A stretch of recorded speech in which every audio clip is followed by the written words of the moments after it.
अफसोसनाक वाक़या हुआ जिसके नतीजे में एक शख्स की जान गई है, जिसको एमक्यूएम ये कहती है कि वो उनका वर्कर है, और पाकिस्तान पीपल्स पार्टी के 3 कारकुन, जिसमें हमारे उम्मीदवार जो हैं नेशनल असम्बली के राव वहीद, हमज़ा और राव तला, ये ज़ख्मी हुए हैं। मैं आपको थोड़ा सा बैकग्राउंड बताना ज़रूरी समझता हूँ कि पिछले कई दिनों से पाकिस्तान पीपल्स पार्टी के दफातर पर, मीटिंग्स पर हमले हो रहे थे, झंडे बैनर जलाए जा रहे थे, फाड़े जा रहे थे और कारकुनों पर तशद्दुद हो रहा था। कुछ वाक़यात मैं आपको बताना चाहता हूँ। एक नॉर्थ नाज़माबाद में हमारे दफ्तर पे हमला हुआ, जिसकी सीसीटीवी फुटेज मौजूद है। हमने उसकी एफआईआर कराई। उसके बाद एमक्यूएम ने, थोड़ा सा इशू हो लेकिन कोशिश करूँगा कि अपनी बात आप तक पहुँचा दें आसानी से। देखिए, कल नाज़माबाद में एक बहुत अफसोसनाक वाक़या हुआ जिसके नतीजे में एक शख्स की जान गई है, जिसको एमक्यूएम ये कहती है कि वो उनका वर्कर है, और पाकिस्तान पीपल्स पार्टी के 3 कारकुन, जिसमें हमारे उम्मीदवार जो हैं नेशनल असम्बली के राव वहीद, हमज़ा और राव तला, ये ज़ख्मी हुए हैं।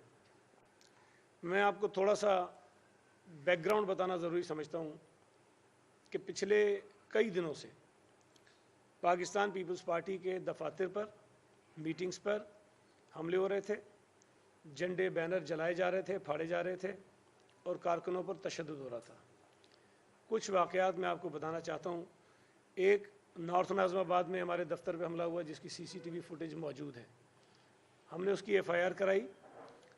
उसके बाद एमक्यूएम ने उसी मुद्दई के ऊपर, जिसके दफ्तर पर उन्होंने हमला किया था, एक झूठी एफआईआर करवा दी कि इसने हमारे कारकुनों पर हमला किया है। वीडियो फुटेज मौजूद है कि एमक्यूएम ने किया, लेकिन वो जो क्रिमिनल एक रिवायती लोग होते हैं ना, उनका जो तरीका वारदात होता है कि अगर उनके खिलाफ कोई एफआईआर हो जाए तो मुद्दई के खिलाफ एक एफआईआर करा दो ताकि केस को ख़राब किया जा सके। उन्होंने वो किया। उसके बाद मुख्तलिफ़ जगहों पे हमारी जो सेंट्रल में ख़ास तौर पे कुछ चौकिंग्स हैं, कुछ चीज़ें उन्होंने वो रिमूव की। नाज़माबाद में बड़ा मैदान के मकाम पर हमारे सारे झंडे, सारे बैनर जला दिए। उसके बाद एक हमारे कारकुन है वहाँ, उसके घर पे उन्होंने कारतूस भेज दिया कि ये तुम्हारे लिए है, जो रवायती एमक्यूएम का तरीका है। खजी ग्राउंड में गुलबहार के मकाम पर हमारे उम्मीदवार यही राव वहीद जो हैं, इनका घेराव किया गया और इनको डराया धमकाया गया। गुलिस्तान जौहर में PS 100 वह पार्टी की मीटिंग हो रही थी, उसकी भी वीडियो मौजूद है। वहाँ ये एमक्यूएम के सारे जो दहशतगर्द हैं वो घुसे, उस मीटिंग को उन्होंने डिस्टर्ब करने की कोशिश की, डराया धमकाया, लोगों को भगाने की कोशिश की। उसकी वीडियो फुटेज मौजूद हमारे पास। उसके बाद जाफर तैयार में कल एक वाक़या हुआ रात में, वहाँ उन्होंने हमारे बैनर और झंडे जला दिए। उसके बाद हमारी एक सिटी काउंसिल की KMC की मेंबर हैं तस्नीम शबीर साहिबा, उनके बेटे को तशद्दुद किया, उठा के ले गए और उसके बाद मारा पीटा और उसके बाद उसको छोड़ा उन्होंने।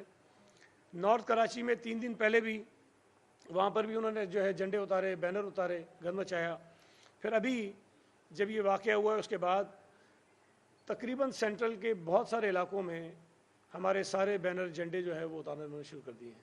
ये मैं आपको एक तसलसल बता रहा हूँ। ये आखिरी वाक़या तो खैर अभी का है, लेकिन बाकी सारे वाक़यात जो हैं वो पहले के हैं। कल आपके इल्म में होगा कि डिस्ट्रिक्ट सेंट्रल में पाकिस्तान पीपल्स पार्टी का एक इंतखाबी जलसा था और बड़ा भरपूर और शानदार जलसा हुआ। उस जलसे के बाद ये वाक़या हुआ है।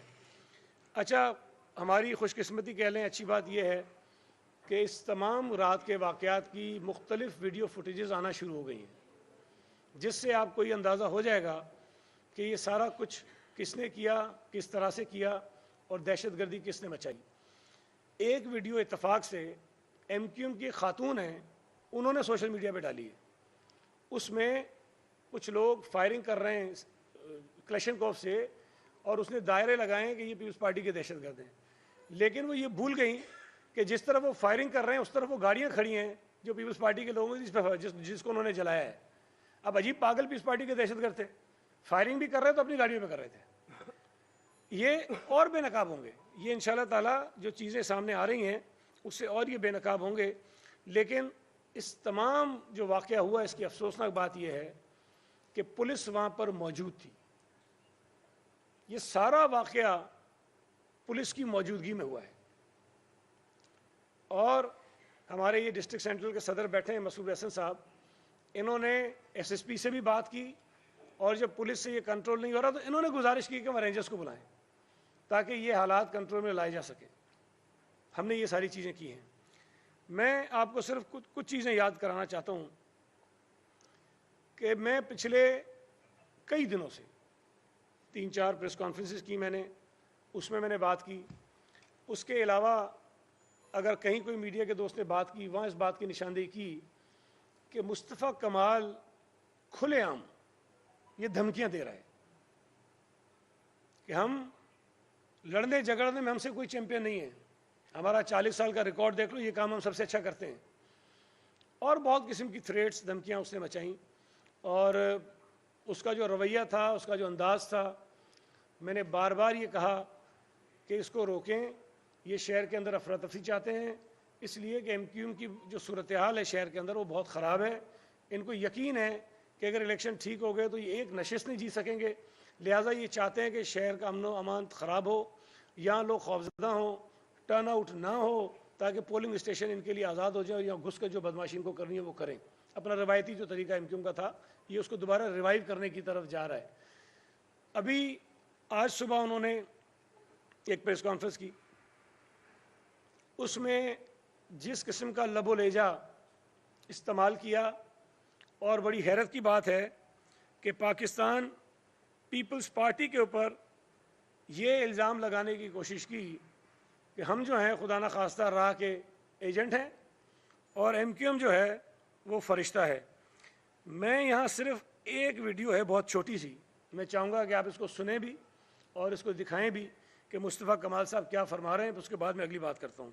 एमक्यूएम पाकिस्तान के सरबराह खालिद मकबूल सिद्दीकी साहब हैं, जो सन 2000 में इंडिया गए अल्ताफ हुसैन की इंस्ट्रक्शंस पर, और वहां पे रॉ के साथ बैठकर वहां इंडिया में वहां की मीडिया के सामने इन्होंने पाकिस्तान के खिलाफ बात की और अपना पासपोर्ट, पाकिस्तानी पासपोर्ट फाड़ दिया।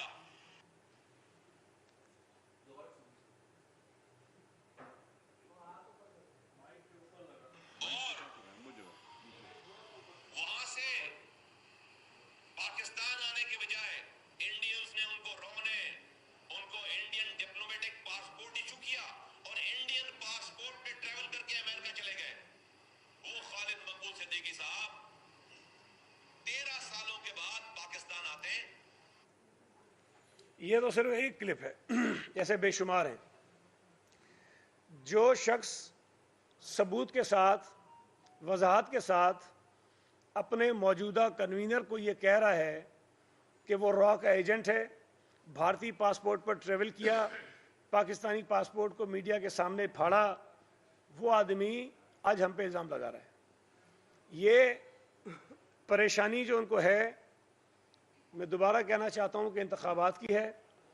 और इस वक्त पाकिस्तान पीपल्स पार्टी जिस तरह पूरे शहर में बड़ी तंदही के साथ और बहुत ही, मैं समझता हूँ कि हमारे कैंडिडेट मेहनत कर रहे हैं, जो हमारी कैंपेन चल रही है वो किसी भी जमात के मुकाबले में सबसे ज़्यादा इफेक्टिव है। डिस्ट्रिक्ट सेंट्रल जिसको ये अपनी जागीर समझते थे, वो इसलिए कि वहाँ किसी को सांस नहीं लेने देते थे। जो सियासी कारकुन किसी और जमात का आता था उसको मार देते थे, बोरियों में डाल देते थे, माजूर कर देते थे, तशद्दुद करते थे। तो उन्होंने अपना उसको एक जागीर बनाया हुआ था। लेकिन जब से पिछले कुछ बरसों में शहर का अमन अमान बहाल हुआ, एमक्यूएम की बदमाशी ख़त्म हुई, तो कराची शहर के वो इलाके जहाँ पर एमक्यूएम के अलावा सियासत ममनू थी वो सारी ख़त्म हुई। कुरंगी में, डिस्ट्रिक्ट सेंट्रल में, डिस्ट्रिक्ट ईस्ट के कुछ इलाकों में, वहाँ पर दीगर जमातों ने भी अपने पैर जमाना शुरू किए और ये एक अच्छी बात थी, लोगों ने आज़ादी के साथ अपने सियासी फैसले किए।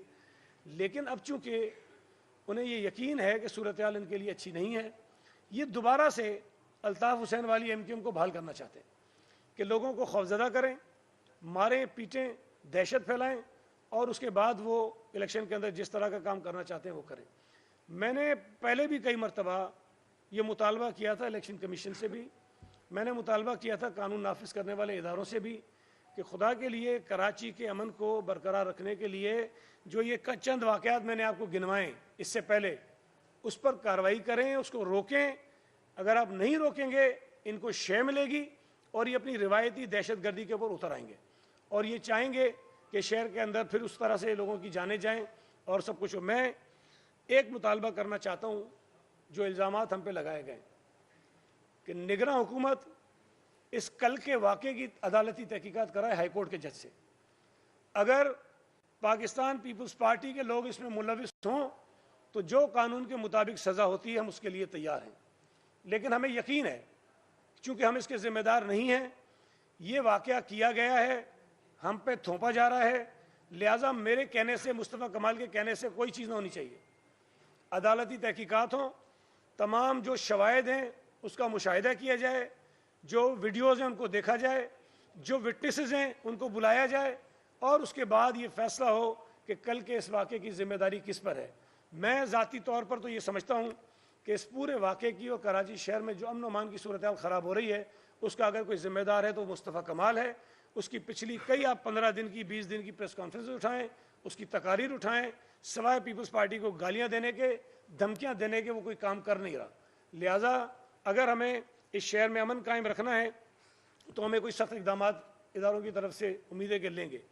एक और बड़ी बात उसने की, उसने कहा कि मच्छर कॉलोनी में 3 बंदे हमारे मार दिए और उनके चेहरों पर ब्रश मारे गए। ये आपको याद होगा कि जब ये वाक़या हुआ फौरी तौर पर एमक्यूएम का रद्द-ए-अमल ये आया कि कादिर पटेल के लोगों ने ये काम किया है और पीपल्स पार्टी ने करवाया है, लेकिन जो आदमी पकड़ा गया उसका पीपल्स पार्टी से ताल्लुक नहीं था, वो अवामी नेशनल पार्टी का बंदा है। उसने एडमिट किया कि हाँ ये मैंने बंदे मारे हैं, उसके सबूत मौजूद हैं, गवाह मौजूद हैं, उसका अपना बयान मौजूद है और इनका झगड़ा भी कोई ज़मीनों का था और सियासी झगड़ा नहीं था। वही कहानी आज दोबारा मुस्तफ़ा कमाल ने दोहराई है। सोराब घोट पे एक वाक़या हुआ था, इन्होंने कोई एक दफ्तर बनाया, वहाँ पे झगड़ा हो गया, उसमें भी एक आदमी मर गया। जो आदमी वहाँ मरा था उसका एमक्यूएम से कोई ताल्लुक नहीं था, बल्कि उसके लवाहिकीन ने एमक्यूएम का जो इस वक्त उम्मीदवार है कौमी असम्बली का, उसके खिलाफ दरख्वास्त दी थी कि ये कत्ल में मुलविस, इस पर एफ आई आर करो।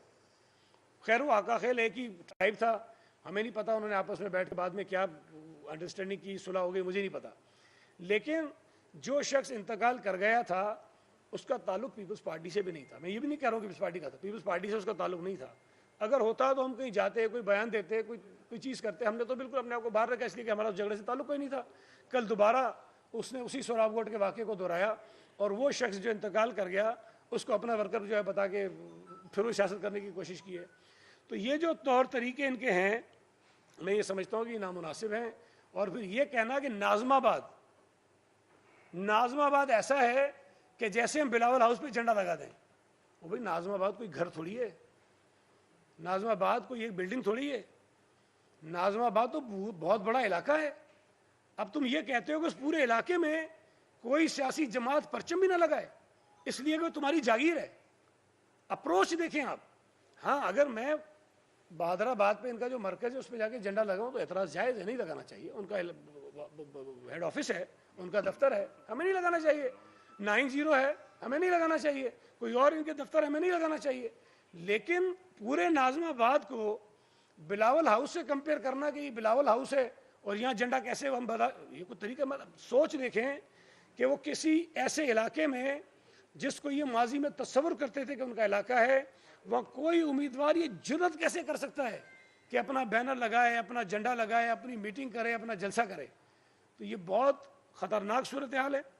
हमने पहले भी मुतालबा किया, हम दोबारा मुतालबा करते हैं इलेक्शन कमीशन से भी, लॉ इन्फोर्समेंट इदारों से भी, हुकूमत से भी कि फौरी तौर पर इस पर एक्शन ले, अदालती तहकीकात कराए और इसको किसी नतीजे पर पहुँचाए। मैं एक चीज़ ऐड कर दूँ। एक्चुअली मैंने आज प्रेस कॉन्फ्रेंस तो करनी थी किसी और इशू पे, जो कर रऊफ सिद्दीकी ने इरफान मरवत ने की, लेकिन चूंकि ये वाक़या मैं समझता हूँ ज़्यादा संगीन था तो मैंने उस पर बात नहीं की। लेकिन मैं उस पर सिर्फ मुख्तसर बात करता हूँ। इरफानुल्लाह मरवत और रऊफ सिद्दीकी साहब कल बैठे, मेरे तो पास तो तफसील भी नहीं थी, मैंने रात को मंगवाई सारी दरखास्तें, पोलिंग स्टेशन क्या हुआ, किधर हुआ, सारी मंगवाई। देखें, उन्होंने कहा कि 20 पोलिंग स्टेशन जो हैं वो अचानक तब्दील हो गए। बिल्कुल भी अचानक तब्दील नहीं हुए। हमारे यहाँ एक इलाका है TP2, आपको पता होगा, जिस पे मुस्तफ़ा कमाल ने आके लोगों को बिठा दिया था। 2013 में, ये रिकॉर्ड की बात है, 2013 में जब रऊफ सिद्दीकी और इरफान मरद का इलेक्शन हो रहा था, उस वक्त झगड़ा हुआ, MQM ने किया, फायरिंग की, 5 लोग जख्मी हुए, गाड़ियां जली, फौज आई, रेंजर्स आई, FIR कटी उस TP2 के अंदर। किया क्या MQM ने कि TP2 तक बिल्कुल बंद इलाका था, उसके बाहर महमूदाबाद है, ये आपको पता होगा ना, महमूदाबाद मेन रोड है। महमूदाबाद में जो बाहर रहने वाले लोग थे उनके वोट भी अंदर कर दिए उन्होंने, ताकि गेट बंद कर दें, कोई वोट ही ना ले आए, अंदर जो काम करना है करें।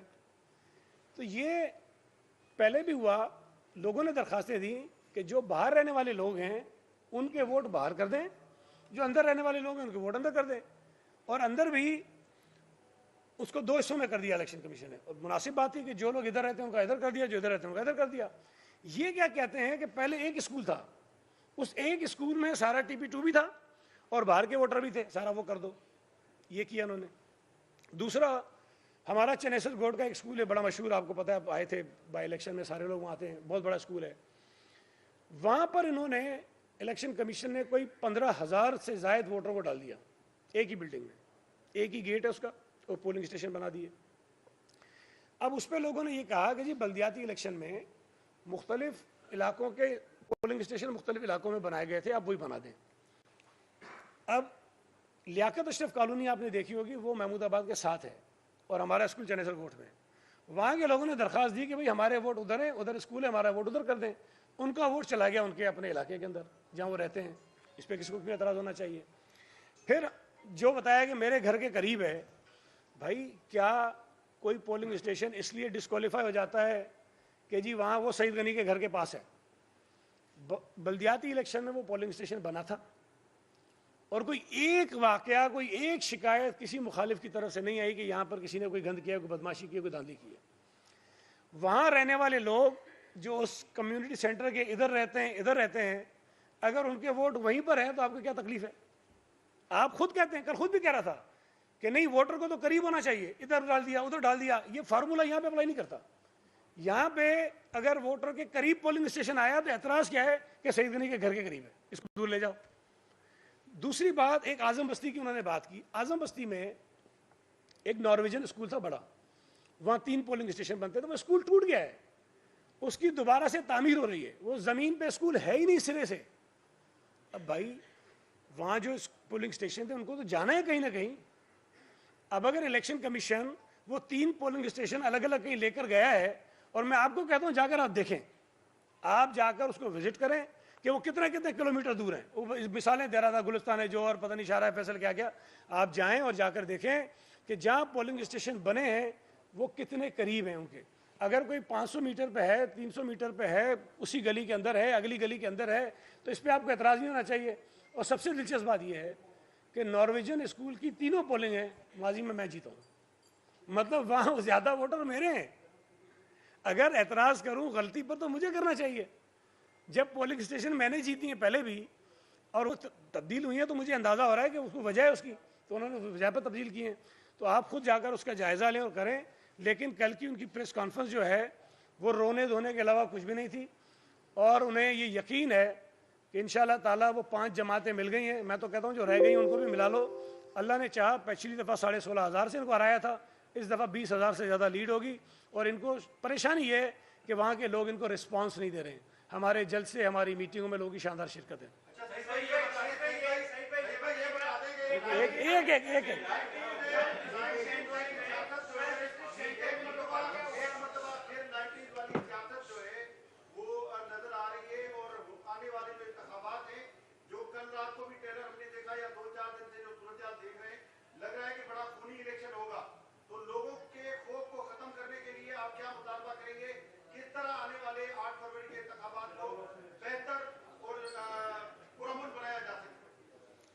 देखें, हमने तो हर जगह, सेंट्रल में भी, मेरे हल्के में भी जहाँ वो बदमाशियाँ कर रहे हैं, और जगहों पे भी अपने वर्कर्स को, अहदेदारों को, उम्मीदवारों को सख्ती से ताकीद की है कि हमने किसी किस्म का वायलेंस नहीं करना है। अगर कोई करे तो आप जो है आराम से साइड पे निकल जाओ और ना इसका हिस्सा बनो, करने दें, कोई करता है तो करें। अब ये जो बात आप कह रहे हैं कैसे होगा, मेरे भाई ये मेरी जिम्मेदारी तो नहीं है। मैं तो अपने कारकुनों को कह सकता हूँ, अहदेदारों को कह सकता हूँ कि भाई ना करें, लेकिन अगर बाकी जमातें ये करेंगी जो पिछले एक हफ्ते से 10 दिन से शहर के अंदर हो रहा है, तो इसको रोकना मेरा काम नहीं है। हमने तो मुतालबा किया है इलेक्शन कमीशन से, हमने मुतालबा किया है हुकूमत से, हमने मुतालबा किया है लॉ इन्फोर्समेंट एजेंसी से कि खुदा के लिए जो लोग कर रहे हैं उनके खिलाफ कार्रवाई करें, उनके खिलाफ एक्शन लें। आप नहीं लेंगे, ये आज़ादी के साथ ये हरकतें करते रहेंगे जिस तरह माजी में हुआ है, तो ये हालात ठीक नहीं होंगे। मैं आपको एक इंटरेस्टिंग चीज़ बताऊं कि मैंने एक ख़त लिखा इलेक्शन कमीशन को आज से कोई 8-10 दिन पहले अपने हल्के के हवाले से। अगर मेरी नीयत ख़राब होती तो मैं क्यों करता। मैंने उनको ख़त लिखा कि मेरे पूरी कंस्टिट्यूंसी को हाईली सेंसिटिव डिक्लेयर करें, मेरी पूरी कंस्टिट्यूंसी में दौरान इलेक्शन मुहिम पुलिस की डिप्लॉयमेंट बढ़ाएं, मेरी पूरी कंस्टिट्यूंसी के अंदर जितने पोलिंग स्टेशन हैं उसके पोलिंग स्टेशन के हर बूथ के अंदर या रेंजर्स या फौज का सिपाही खड़ा करें, और इलेक्शन के दिन सिक्योरिटी के लिए भी रेंजर्स और फौज हर पोलिंग स्टेशन पर तैनात करें। अब इससे ज़्यादा मैं और क्या दरख्वास्त कर सकता हूँ। कोर कमांडर को भेजी है, डीजी रेंजर को भेजी है, इलेक्शन कमीशन को भेजी है, चीफ मिनिस्टर को भेजी है, डीआरओ को भेजी है, जो मुतल्लिका लोग थे सबको कॉपियाँ भेजी कि भाई करो। अब मेरा काम तो नहीं करना ना, मुझे महसूस हो रहा है कि वहाँ इरफान अमारत गंद करना चाहता है, तो मैंने उनको लिख के भेजा, अब करें। अब अफसोस की बात यह है कि जिनकी जिम्मेदारी है वो कुछ नहीं कर रहे हैं। हमारे खिलाफ एक दरख्वास्त जाती है कि जी तस्वीर लगी हुई है बड़ी, फ़ौरन आता है नोटिस के उतारो, अच्छा भी उतार देते हैं। हम कह रहे हैं कि भाई झंडे उतार दिए, दफ्तर पे हमला कर दिया, ये हरकतें हो गई, इस पर कार्रवाई करो, इस पर कोई कार्रवाई नहीं हो रही है। तो ये बहुत अफसोसनाक बात है, ये लॉ इन्फोर्समेंट एजेंसी को देखना चाहिए। हफीज़ हफीज़ हफीज़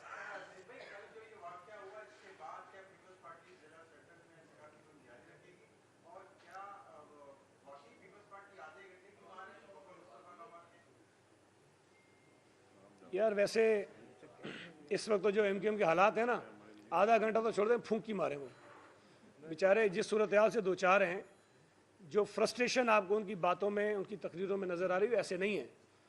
इलेक्शन जीतने वाले लोगों के रवैये और अल्फाज ऐसे नहीं होते हैं। जिनकी पोजीशन अच्छी होती है वो अवॉइड करते हैं लड़ाई झगड़े से। ये जो मर्जी कहता रहे, मुस्तफ़ा कमाल का तो मैंने सुना दिया ना, अभी तो एक था ऐसे 100 के करीब क्लिप्स हैं उसके, जो सारे उसने बयान किए हैं अपने, जो इस वक्त जिस एमक्यू में वो बैठा है उसकी खुसूसियात उसने बयान की है, तो सब मौजूद हैं। आप वही देखते रहे, आपको अंदाज़ा हो जाएगा। मुस्तफ़ा कमाल पहले भी बुरी तरह आ रहा था, इस तरह बुरी तरह आ रहा है। वो सेंट्रल में हमारी कैंपेन चलेगी, हमारे कैंडिडेट लड़ेंगे और इंशाल्लाह जीतेंगे।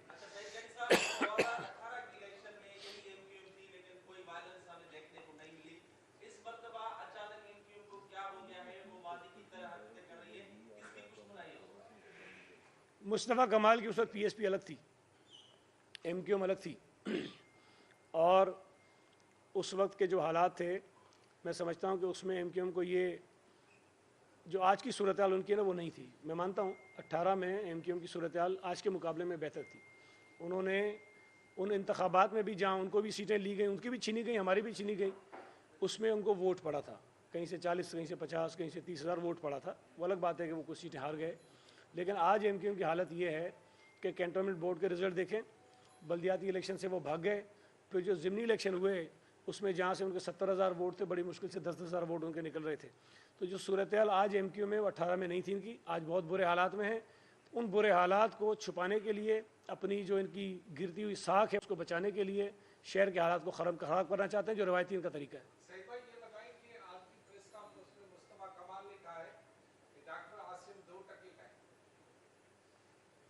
यार अब इस बात का मैं क्या जवाब दूं कि कौन 2 टके का है कौन नहीं है, लेकिन मैं समझता हूं कि डॉक्टर आसिम हो, मसरूर हसन साहब हो, इन्होंने डिस्ट्रिक्ट सेंट्रल में बड़ी मेहनत की है और इसी मेहनत की वजह से एमक्यूएम की हालत पतली हुई है।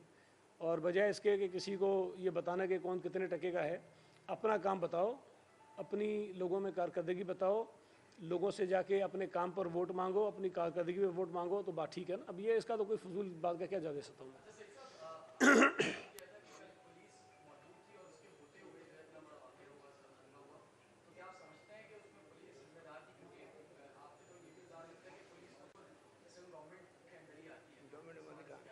मेरे भाई पहली बात तो ये कि सिंध गवर्नमेंट से पीपल्स पार्टी की नहीं है। दूसरी बात यह है कि जब हमारी पीपल्स पार्टी की हुकूमत ख़त्म हुई तो तमाम पुलिस के अफसरान आईजी से लेके हेड मोरर तक तब्दील हो गए। मतलब आईजी भी तब्दील, डीआईजी भी तब्दील, एडिशनल आईजी भी तब्दील, एसएसपी भी तब्दील, एसपी भी तब्दील, डीएसपी भी तब्दील, एसएचओ भी तब्दील, हेड मोरर भी तब्दील। तो इस वक्त तो एक आदमी ऐसा नहीं है किसी थाने में जो पीपल्स पार्टी के दौर में लगा हो, तो हो सकता है किसी और की फरमाइश पे लग रहे हो, हमारे कहने पे कोई नहीं लगा हुआ।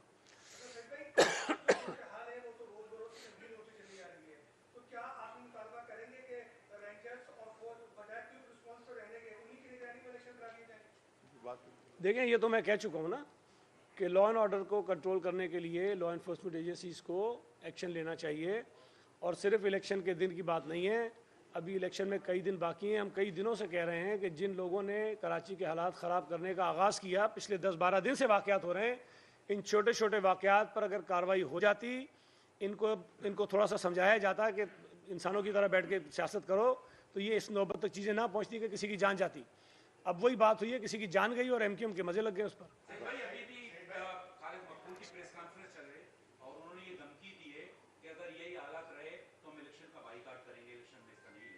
मेरा ख्याल है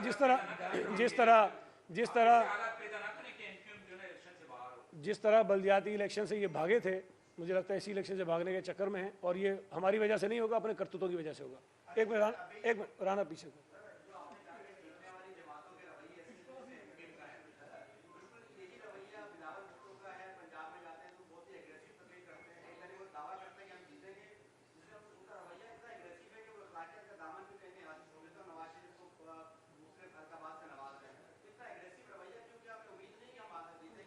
देखें, सियासी तनकीद को आप इस तनाजुर में ना लें। मैंने कहा कि ये दफ्तरों पे हमले करते हैं, लोगों पे तशद्दुद करते हैं, मीटिंग्स पर अटैक करते हैं, झंडे बैनर उतारते हैं, जलाते हैं। मुझे बता दें, पंजाब में किसी जमात का झंडा बैनर हमने जलाया? हमारे दफ्तरों पर हमला हुआ है, वहाँ भी हमने नहीं किया किसी के ऊपर। पूरे मुल्क में पीपल्स पार्टी के दफातर पर हमले ज़रूर हो रहे हैं, लेकिन हमने कहीं कोई ऐसी चीज़ नहीं की। और पीपल्स पार्टी अगर इंतखाबात में इतना खौफजदा होती तो हम वाहिद जमात थे जो ये मुतालबा कर रहे थे कि 8 तारीख को इलेक्शन करवाए जाएँ। हम वाहिद जमात थे जो इंसिस्ट कर रहे थे इलेक्शन कमीशन को इलेक्शन का शेड्यूल जारी करो, बाकी तो सारे भाग रहे थे। तो हमें यकीन है कि इंशाअल्लाह ताला पूरे पाकिस्तान से पीपल्स पार्टी का रिजल्ट अच्छा आएगा। एक जमाली साहब,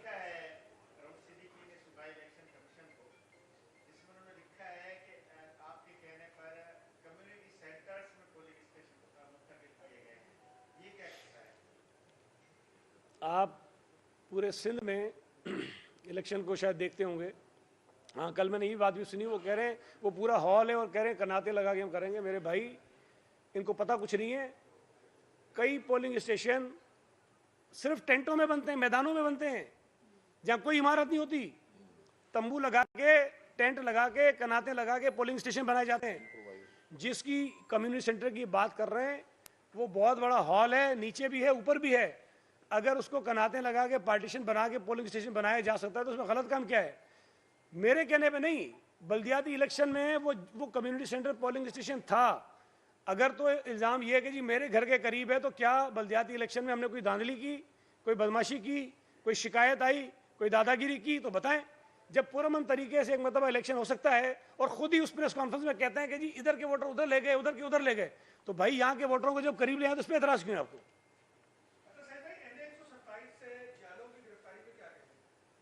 देखें, काबिल मुज़म्मत अमल है, और मैं ये समझता हूँ कि जो कुछ हो रहा है वो पीपल्स पार्टी की जो पॉपुलैरिटी है, और ख़ास तौर पर बिलावल साहब की जो पोजीशन बनती जा रही है NA 127 में,